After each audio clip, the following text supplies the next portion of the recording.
Hello, in this video we're going to discuss about the main components of the cytoplasm. As in previous videos we had completed our हम लोगों ने outer covering that is cell wall and plasma membrane discuss कर लिया and हम लोगों ने जो main head जो ऑर्गेनली है पूरा सेल का हेड पार्ट है, गवर्निंग पार्ट है, दैट इज़ न्यूक्लियस, उसके बारे में डिस्कस कर लिया.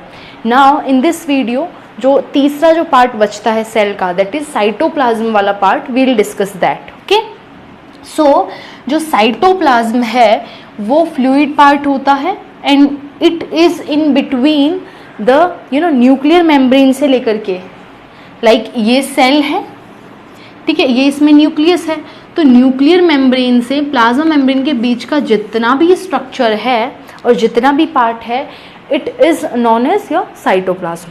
ठीक है, नाउ साइटोप्लाज्म दो पार्ट में डिवाइड कर सकते हैं हम इसको. पहला पार्ट होता है इसका cytosol which is the actual fluid part, है ना, ये मेन जो फ्लूइड पार्ट होता है वो वाला पार्ट है साइटोसॉल हम इसको बोलते हैं. इसके अंदर 90% वाटर होता है and it is having all the vital chemicals. हमारे सेल को जो भी केमिकल्स चाहिए होते हैं फर्दर उन पे वर्क करने के लिए या फिर कुछ बनाने के लिए, जो भी कुछ चीज़ें चाहिए होती हैं, जो भी कुछ केमिकल्स चाहिए होते हैं, वो सारे के सारे किसके अंदर होते हैं, इस साइटोप्लाज्म में. फॉर एग्जांपल आपका ग्लूकोज हो गया, ठीक है, आपके विटामिन्स हो गए, इसके अलावा आयंस हो गए, ठीक है. तो ये सब क्या होते हैं, आपके जितने भी केमिकल्स होते हैं दे आर इन साइटोप्लाज्म, है ना. ये जो साइटोसॉल जो फ्लूइड वाला पार्ट है साइटोप्लाज्म का, इसके अंदर वाटर और जितने भी कुछ एंजाइम्स होते हैं या फिर कुछ कितने भी सबस्ट्रेट होते हैं, कोई भी स्ट्रक्चर होते हैं, कोई भी केमिकल होते हैं जिनके ऊपर वर्क होना है या फिर जो फॉर्म होने हैं, ठीक है, ये सारी की सारी चीज़ें क्या होती हैं सेल के अंदर, सेल के साइटोसॉल में मिलती हैं, साइटोप्लाज्म के साइटोसॉल में, जिनको जो सेल है वो यूटिलाइज करती है for the different purposes. Okay, now ये हमारा साइटोसॉल हो गया. दूसरा वाला जो पार्ट होता है वो होती है सेल ऑर्गेनेली. सो ये सेल है, इसके अंदर ये साइटोप्लाज्म फ्लूइड वाला पार्ट और इसके अंदर खूब सारी ऑर्गेनेलीज होती हैं which are we can say small organs of the cell. Okay, and these are known as cell organelles because these are the small organs of the cell itself. Okay, now they are embedded into the cytosol. cytosol के अंदर embedded होते हैं. तो complete cytoplasm which is comprising of two things that is cytosol and cell organelles. Okay, next thing, अच्छा हमारे पास जो cell organelles होती है ना बेटा, वो तीन टाइप की होती हैं. कौन कौन सी? Single membrane organelles, double membrane organelles and non membranous organelles. Now see, जब हम लोगों ने प्रोकैरियोटिक एंड यूकैरियोटिक सेल का मेजर डिफ्रेंशिएशन डिस्कस किया था, देन वी हैड डिस्कस कि जो प्रोकैरियोटिक सेल होता है it is not having any type of membrane bound cell organelle. जो भी सेल ऑर्गेनेली मेम्ब्रेन से बाउंड है, वेदर सिंगल मेम्ब्रेन बाउंड है और डबल मेम्ब्रेन बाउंड है, तो ऐसी सेल ऑर्गेनेलीज क्या है आपको सेल के अंदर नहीं मिलेंगी. कौन सी सेल के अंदर? प्रोकैरियोटिक सेल के अंदर. ठीक है, तो हम सबसे पहले बात करते हैं इन ऑर्गेनेलीज को हम लोग मेजरली तीन टाइप में डिवाइड करते हैं ऑन द बेसिस ऑफ कितनी इनके अंदर मेम्ब्रेन है, on the basis of number of membranes they are surrounded of. ठीक है, पहली single membrane bound cell organelles, आपको याद रखना है हमेशा ER, that is endoplasmic reticulum. We will discuss about endoplasmic reticulum in this video only. Okay, after this Golgi body, ये क्या है आपकी सेल ऑर्गेनेलीज ही हैं. Lysosome and vacuoles, these four cell organelles are single membrane bound. इनके बाजू में membrane होती है और वो सिंगल मेम्ब्रेन होती है. ओके, नेक्स्ट है डबल मेम्ब्रेन बाउंड, ऐसे सेल ऑर्गेनेलीज जिनको सराउंड करती हैं दो मेम्ब्रेन्स. ऐसे हैं आपके तीन, mitochondria, chloroplast and nucleolus we know, है ना, sorry nucleus we know. Nucleus के हम लोगों ने देखी है. अब न्यूक्लियस को भी एज एन हम लोग अलग पढ़ते हैं क्योंकि ये मेजर फंक्शनल पार्ट है, बट देन ऑल्सो न्यूक्लियस एक टाइप का ऑर्गेनेली है साइटोप्लाज्म के अंदर. ठीक है, तो माइटोकॉन्ड्रिया, क्लोरोप्लास्ट एंड न्यूक्लियस, ये तीनों जो आपके ऑर्गेनेलीज होती हैं they are of double membrane bound. Now कुछ ऐसी ऑर्गेनेलीज होती हैं जो कोई मेम्ब्रेन से बाउंड ही नहीं होती हैं, they are not having any membrane surrounding them. These are the examples of these type of membranes, non-membranal organelles are ribosomes, centrioles and nucleolus. So क्या मैं ऐसा बोल सकती हूँ कि जो आपका प्रोकैरियोटिक सेल है it contain ribosome, centriole and nucleolus? क्या मैं ऐसा बोल सकती हूँ? ऑफ कोर्स मैं बोल सकती हूँ, बिकॉज प्रोकैरियोटिक सेल के अंदर ऐसी सेल ऑर्गेनेली नहीं है जो मेम्ब्रेन बाउंड हैं, वो नहीं होंगी. तो मेम्ब्रेन बाउंड तो दो हैं, सिंगल मेम्ब्रेन बाउंड और double membrane bound, but non membranous cell organelle तो मिल सकती हैं, लाइक राइबोसोम, सेंट्रियोल. अच्छा, एक चीज़ का ध्यान रखिए, प्रोकैरियोटिक सेल में न्यूक्लियोलस नहीं मिलेगा, लेकिन ठीक है, ये जो न्यूक्लियोलस है वो आपको प्रोकैरियोटिक सेल में नहीं मिलेगा, हम लोगों ने डिस्कस किया था. ठीक है, न्यूक्लियोलस ऑल्दो आपका न्यूक्लियस के अंदर एक स्ट्रक्चर हमने पढ़ा था, granular structure, that is nucleolus, जो कि किसको फॉर्म करता है? It is the factory of, याद करो फटाफट से, it is the factory of ribosome. Ribosome को सिंथेसाइज कौन करता है? राइबोसोम एक टाइप के सेल ऑर्गेनेली है. इस राइबोसोम को कौन सिंथेसाइज करता है? Nucleolus, that is the granular structure which is present embedded in the nucleus. Nucleus के अंदर प्रेजेंट होता है न्यूक्लियोलस. ठीक है, तो ये चीज़ें कोरिलेट प्लीज़ करते जाइएगा. जब भी हम लोग आगे पढ़ते हैं ना, एक बार जब भी कोई चीज़ आती है जो हमने पहले पढ़ी होती है, लाइक मैंने अभी प्रोकैरियोटिक टर्म यूज़ किया, तो आपको सारी कैरेक्टर्स याद आ जानी चाहिए. अच्छा, ये सब कैरेक्टर्स हैं. ठीक है, और आई होप आपने पहले की वीडियो पढ़ लिए होंगे, देख लिए होंगे. इफ़ अगर नहीं देखे हैं तो please it's my humble request to you, पहले एक बार के लिए स्टार्टिंग से वीडियोस देखिए, देन फिर आगे फर्दर वीडियोस में प्रोसीड कीजिए. बिकॉज अगर आप पहले के नहीं पढ़ेंगे और फिर आप वीडियो देखने बैठेंगे तो फिर आपको समझ नहीं आएगा, then you will give negative feedback, है ना. वो कोई ना ही तो मेरे प्रॉब्लम है, मतलब ना तो मेरी वो गलती है, आपकी गलती है. वो आपको एक बार पहले से सारा पढ़ना है, फिर ये चीज़ पढ़नी है, देन आपको इतना ईजीली चीज़ें समझ में आने लगेंगी. ठीक है, और मैंने आपको पढ़ने का तरीका अच्छे से बताया हुआ है, सिर्फ उसी तरीके से पढ़िए. ठीक है, सो प्रोकैरियोटिक सेल के अंदर ये न्यूक्लियोलस नहीं होता, ऑल्दो ये नॉन मेम्ब्रेनल स्ट्रक्चर है. ठीक है, तो इस चीज़ को ध्यान में रखिएगा. नाउ हम लोगों ने पूरा साइटोसॉल की बात कर ली, साइटोप्लाज्म की बात कर ली. Cytoplasm is having cytosol, the liquid part and the organelle part, that is cell organelles. Now will discuss one by one single organelles. एक एक ऑर्गेनेली को वन बाय वन डिस्कस करेंगे. पहली ऑर्गेनेली जिसको हम लोग डिस्कस करने वाले हैं आज, वो है एंडोप्लाज्मिक रेटिक्यूलम. क्या है एंडोप्लाज्मिक रेटिक्यूलम? होता क्या है, लाइक ये आपका सेल है, ये आपका न्यूक्लियस है हियर, और ये आपकी न्यूक्लियर मेम्ब्रेन है.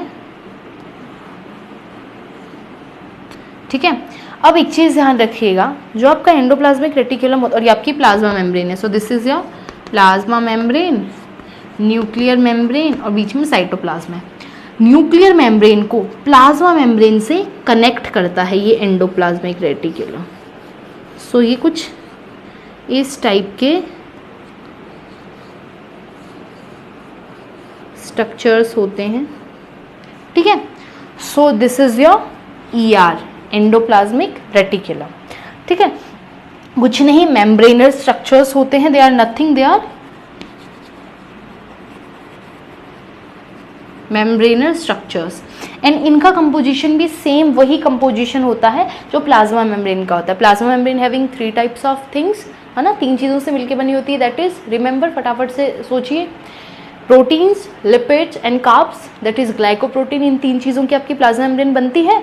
तो ये भी वही स्ट्रक्चर से मिलके बनी, मतलब वही कंपोनेंट से मिलके बनी हुई होती है, because it is also a type of membrane. Membrane की तरह ही है, बट ये ट्यूब्यूलर होती है. ठीक है, ये जो स्ट्रक्चर होता है एंडोप्लाज्मिक रेटिकुलम, ये ट्यूब्यूलर होता है. ठीक है, तो ये ट्रांसपोर्ट का मेन हेल्प करता है. यहाँ से प्लाज्मा मेम्ब्रेन के बाहर से कोई भी चीज़ न्यूक्लियस तक पहुँचानी है तो वो ट्रांसपोर्टेशन का हेल्प करेगा, या फिर बाहर से सेल के अंदर पहुँचानी है.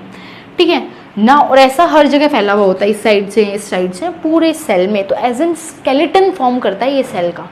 ठीक है, सेल लाइक हमारा जो स्केलेटन सिस्टम है, अगर ना हो तो विल जस्ट लाइक, है ना, डांस करते हुए नजर आएंगे फिर हम, क्योंकि हमारा पूरा बॉडी जो है हमारे स्केलेटन नहीं तो उसको फ्रेम कर रखा है. हम स्केलेटन की वजह से ही आज हमारा जो पूरा बॉडी स्ट्रक्चर है वो है. अगर स्केलेटन नहीं होगा तो फिर सारी चीज़ हमारी तो नहीं होगी. कुछ भी हमारी बॉडी में जो मसल्स हैं, they are not having that much strength कि वो स्ट्रेट रह पाए, ठीक है।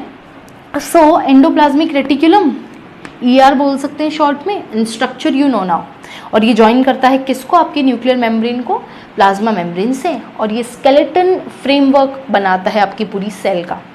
इसको डिस्कवर करने वाले जो साइंटिस्ट थे सबसे पहली बार, वो थे केथ पॉर्टर, ठीक है। केथ पॉर्टर ने इसको सबसे पहली बार डिस्कवर किया था, याद रखिएगा।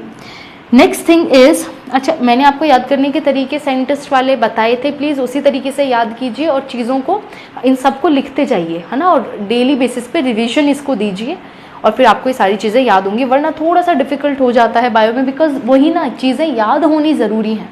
कोई फॉर्मूला नहीं है कि एक बार के लिए याद किया then you will can solve the questions, no, ऐसा नहीं है, मैथ्स नहीं है ये। तो आपको चीज़ों को रिवीजन देना पड़ेगा, आपको रिवाइज करने पड़ेंगे। लाइक आपको फॉर्मूले भी तो रिवाइज करने ही होता है, तो सेम एज दिस, है ना।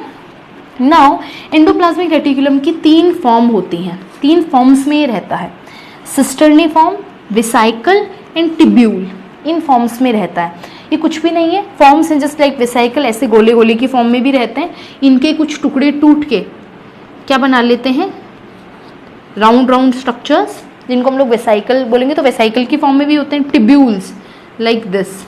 सिस्टर्ने समवॉट टिब्यूल की तरह ही होता है, बट थोड़े से इलोंगेटेड स्ट्रक्चर्स होते हैं, ठीक है। तो ये क्या होते हैं, 3 फॉर्म्स हैं एंडोप्लाज्मिक रेटिकुलम की। कौन कौन सी, नाम याद रखिएगा, cisternae, vesicle and tubules. Okay, now endoplasmic reticulum absent किसके अंदर होगा, पहले मुझे बता दीजिए। एंडोप्लाज्मिक रेटिकुलम इज क्या है, सिंगल मेम्ब्रेन बाउंड ऑर्गेनली है, so it will be absent in your prokaryotic cell. Why? Because your prokaryotic cell does not carry any membrane bound organelle. It's okay, ठीक है। So it is absent in prokaryotic cell as well as a special cell that is mammalian RBC. हमारी जो blood के अंदर एक cell होती है that is red blood cell, mammals की, सिर्फ मैमल की रेड ब्लड सेल तो और ऑर्गेनिजम्स में भी होती है, ठीक है। बट हमारे जो मैमल्स हैं उनके अंदर जो RBC है उसके अंदर एंडोप्लाज्मिक रेटिकुलम नहीं होता। एक चीज़ ध्यान रखिएगा, बहुत इंटरेस्टिंग चीज़ है, हमारी जो RBC होती है ना उसमें बहुत सारी चीज़ें नहीं होती, बिकॉज इसका मेन वर्क पता है क्या है, इसका मेन वर्क है O2 का ट्रांसपोर्टेशन। सिर्फ O2 को पहुंचाना है इसको हमारे लंग्स से सेल्स तक, जितने भी बॉडी की सेल्स हैं उन तक, है ना।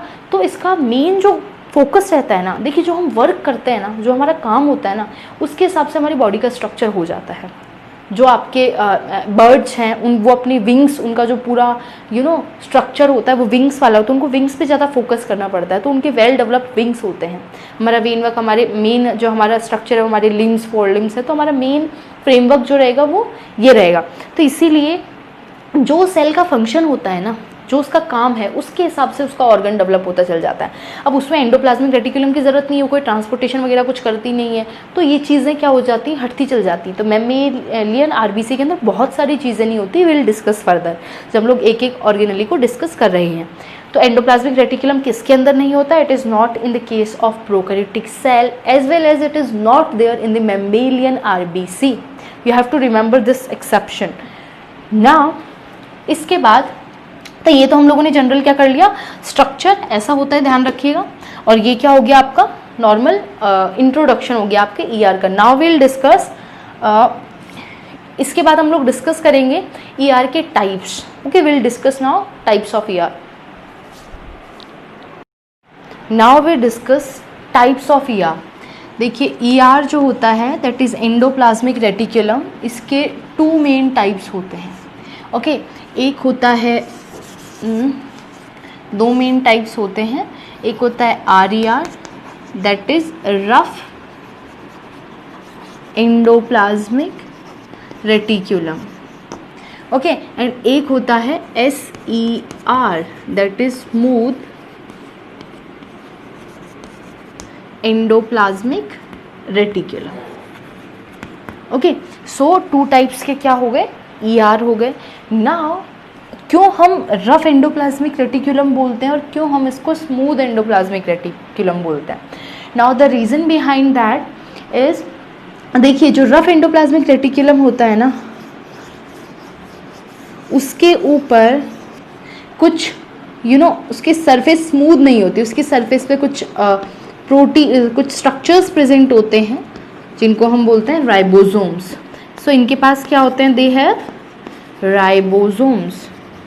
दैट्स वाई, अब इनके सरफेस एकदम क्या नहीं है, स्मूथ नहीं है, they are having some special structures which are ribosome, that's why they are known as rough endoplasmic reticulum.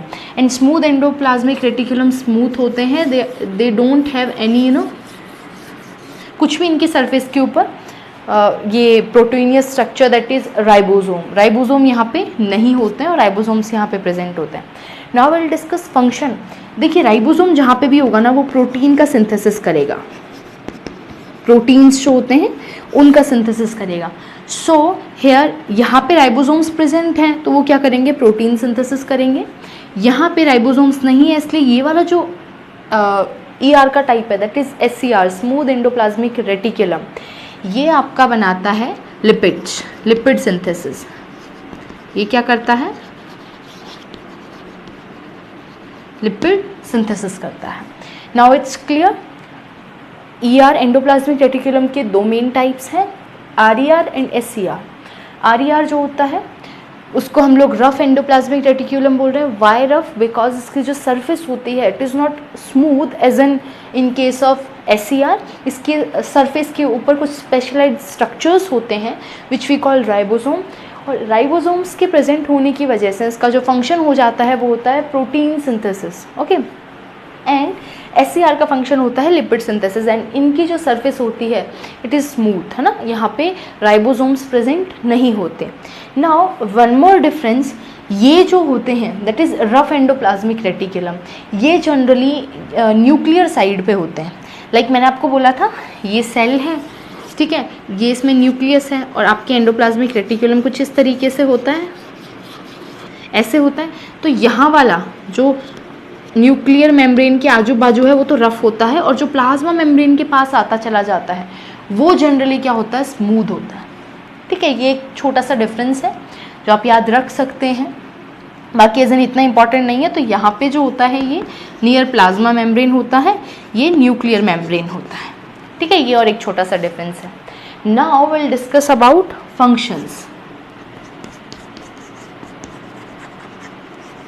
Functions की अगर हम लोग बात करें, पहला फंक्शन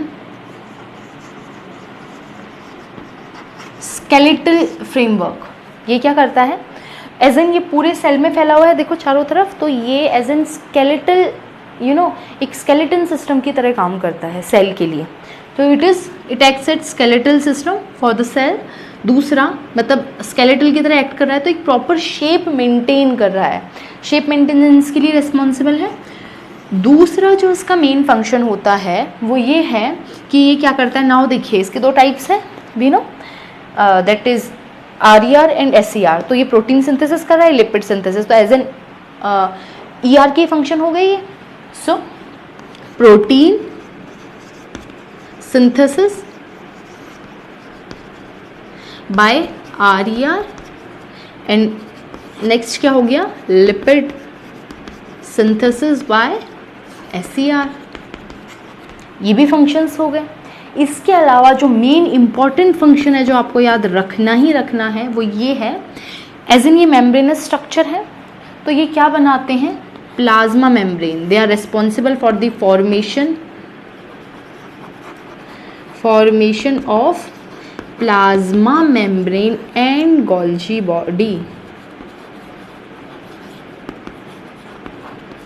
आप लोग गोल्जी बॉडी में देखेंगे, हम लोगों ने जब टाइप्स पढ़े थे, सॉरी इसके फॉर्म्स पढ़े थे कि ER 3 बेसिक फॉर्म्स में मिलता है, that is cisternae, vesicle and tubules.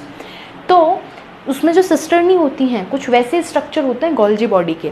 तो एक्चुअल में अगर बात करें तो ER से ही गोल्जी बॉडी बनती है, बस उसका फंक्शन अलग हो जाता है। ER का फंक्शन अलग है जो हम पढ़ रहे हैं और उनका फंक्शन फिर अलग हो जाता है। Will discuss when will start reading the Golgi. जब हम लोग गोल्जी पढ़ना स्टार्ट करेंगे तब हम उस चीज़ को एक बार डिस्कस करेंगे, ठीक है। सो ये इनका मेन फंक्शन ये प्लाज्मा मेम्ब्रेन को बनाते हैं और गोल्जी बॉडी को, बिकॉज इनका जो कंपोजिशन होता है that is lipid plus protein plus carbohydrate, same वही मेम्ब्रेन का भी होता है। और मेम्ब्रेन टूटेगी क्यों, कभी मेम्ब्रेन रप्चर हो गई, ठीक है, कुछ चीज़ अंदर लेनी होती है ना, एंडोसाइटोसिस करना होता है, लाइक यहाँ पे फूड है तो मेम्ब्रेन अंदर ऐसे आती है और अंदर ले लेती है, फिर यहाँ से टूट जाती है। ये अंदर मेम्ब्रेन का टुकड़ा अंदर आ गया ना, इस चीज़ को वापस कौन रिफिल करेगा, तो वहाँ पे जाता है एंडोप्लाज्मिक रेटिकुलम और उसको वापस से सील, वापस से प्लाज्मा मेम्ब्रेन को ज्वाइन कर देता है। सो formation of plasma membrane and Golgi body. ये इसके अलावा जो आपका प्लाज्मा मेम्ब्रेन होती है वो कब टूटती है, at the time of cell division, जब एक सेल से दो बनने हैं उस टाइम पे ये क्या होता है, लाइक इस तरीके से जब भी दो बनेंगे ना तो बीच में आके खूब सारे, इन case of mainly generally in the plants के केस में होता है ऐसा, एनिमल में तो फिर भी इस तरीके से सेल डिवीजन नहीं होता, बट प्लांट में क्या होता है, ऐसे सेल प्लेट बनती है और वो सेल प्लेट किसकी बनती है, ईआर की बनती है। ठीक है, ईआर खूब सारे ईआर गोल्जी आके यहाँ अरेंज हो जाते हैं और उससे क्या बनती है, फिर ये दो सेल बन जाते हैं। फर्दर वो थोड़ा सा हाई है बट आपको इतनी चीज़ ध्यान रखनी है, ईआर एंड प्लाज्मा मेम्ब्रेन की Golgi body and plasma membrane की फॉर्मेशन में हेल्प करता है ईआर। इसके अलावा ट्रांसपोर्ट तो है ही, ट्रांसपोर्टेशन का काम फ्रॉम सेल के बाहर से न्यूक्लियस तक कुछ अगर पहुंचाना है या फिर न्यूक्लियस से सेल के बाहर कुछ पहुंचाना है, वाइस वर्सा, है ना, तो ये काम कौन करता है, ट्रांसपोर्ट का आपका ईआर करता है। So till here we had discussed cytosol का हम लोगों ने साइटोप्लाज्म का पूरा पार्ट डिस्कस किया क्या होता है, और पहली ऑर्गेनेली हम लोगों ने स्टार्ट की है that is ER, endoplasmic reticulum. Endoplasmic reticulum के बारे में हम लोगों ने जनरल पढ़ा, ठीक है, कि एंडोप्लाज्मिक रेटिकुलम किस में नहीं होता, इसकी कितनी फॉर्म्स होती हैं, सिस्टर्नी, वेसाइकलिंग टिब्यूल्स, इसके दो टाइप्स हम लोगों ने देखे हैं, rough endoplasmic reticulum, smooth endoplasmic reticulum. Important है ये रफ एंडोप्लाज्मिक रेटिकुलम, क्यों रफ है, बिकॉज प्रोटीन है, और जहाँ पे जिसके पास भी प्रोटीन है ना वो तो भैया जिसके पास भी राइबोसोम है ना वो तो बनाएगा protein, they are having ribosome on their surface, और ये जो राइबोसोम होते हैं ये क्या बनाते हैं, प्रोटीन बनाते हैं। ठीक है, और यहाँ पे दे डोंट हैव राइबोसोम इनके पास सरफेस पे होते नहीं है, इसलिए स्मूथ है, और ये क्या बनाते हैं, लिपिड बायोसिंथेसिस, लिपिड को फॉर्म करते हैं। ठीक है, सो यहाँ पे हम लोगों ने क्या किया है, कुछ मेन फंक्शंस डिस्कस किए हैं, तो ध्यान रखिएगा आप जब भी किसी ऑर्गेनेली को पढ़ रहे हैं आपको क्या ध्यान रखना है, सबसे मेन तो उसके जनरल फीचर्स, उसका स्ट्रक्चर जो भी है, उसका डायग्राम आपको याद रखना है। ठीक है, क्वेश्चंस ऐसे ही आते हैं, देन फिर आपको उसके फंक्शंस याद रखने हैं, और एट लास्ट आपको जो चीज़ याद रखनी है ना, अच्छा इनका अगर कोई डिफरेंट नेम होता है, कॉमन नेम, ऐसे इसका तो कोई नहीं है, इसका तो ईआर ही है, लाइक अगर किसी और के लिए हुआ तो विल डिस्कस, लाइक न्यूक्लियोलस्को राइबोसोम फैक्ट्री बोलते हैं, तो ये चीज़ आपको ध्यान रखनी है, जो स्पेशल नेम होते हैं ना इनके ऊपर क्वेश्चंस आ जाते हैं। अब आपको कोई नहीं पूछेगा न्यूक्लियोलस का कैरेक्टर लिखो, अगर किसी ने पूछ लिया कि राइबोसोम फैक्ट्री कौन होता है ऑफ द सेल, देन उस टाइम पे आपको पता होना चाहिए कैरेक्टर्स लिखने के लिए। ठीक है, इसके अलावा मैंने बोला मेजर क्वेश्चंस कैसे बनते हैं, अगर एक सेल में ईआर एब्सेंट है देन उस सेल का क्या लॉस होगा, या फिर ईआर नहीं है उस सेल के अंदर तो वो सेल क्या लाइव रह पाएगी या फिर उसके अंदर क्या चेंजेस आएंगे। तो अगर आपको फंक्शन पता है और मैंने ईआर हटा दिया तो ये सारे फंक्शन नहीं कर पाएगा, the cell will not be able to synthesise either lipid और प्रोटीन, कुछ भी सिंथेसाइज नहीं कर पाएगी, कोई स्केलेटल सिस्टम नहीं रह जाएगा, ट्रांसपोर्टेशन नहीं होगा। ठीक है, तो ये चीज़ें आपको ध्यान रखनी है, और एक बार जब आप क्वेश्चंस पढ़ेंगे चैप्टर करने के बाद तो आपको चीज़ें समझ आने लग जाएंगी कि किस तरीके से क्वेश्चंस बनते हैं। ठीक है, सो हम लोगों ने ईआर कंप्लीट कर लिया, आई होप आपको समझ आया होगा। ठीक है, और आप इसको एक बार लिखेंगे अच्छे से एंड देन रिवाइज करेंगे। सो सिंपल, कुछ भी हार्ड नहीं है इसमें, बहुत ईजी, कहानियाँ बना बना के पढ़ते जाओ। ठीक है, क्या करना है मैं एक अच्छी सी आपको नेक्स्ट वीडियो में डिस्कस करेंगे हम एक कहानी के टाइप में चीज़ों को। ठीक है, देन मैं आपको बताऊंगी। वैसे तो इसमें कुछ हार्ड या फिर ट्रिकी जैसा मुझे नहीं लगता, कुछ ट्रिक बनाने की ज़रूरत है, बहुत ईजी आपको याद हो जाएगा। ठीक है, so in next video will going to discuss the another cell organelle. ठीक है, सो हम नेक्स्ट वीडियो में डिस्कस करेंगे, तब तक के लिए आप इस चीज़ को पढ़ के तैयार रखेंगे बिल्कुल। ठीक है, थैंक यू।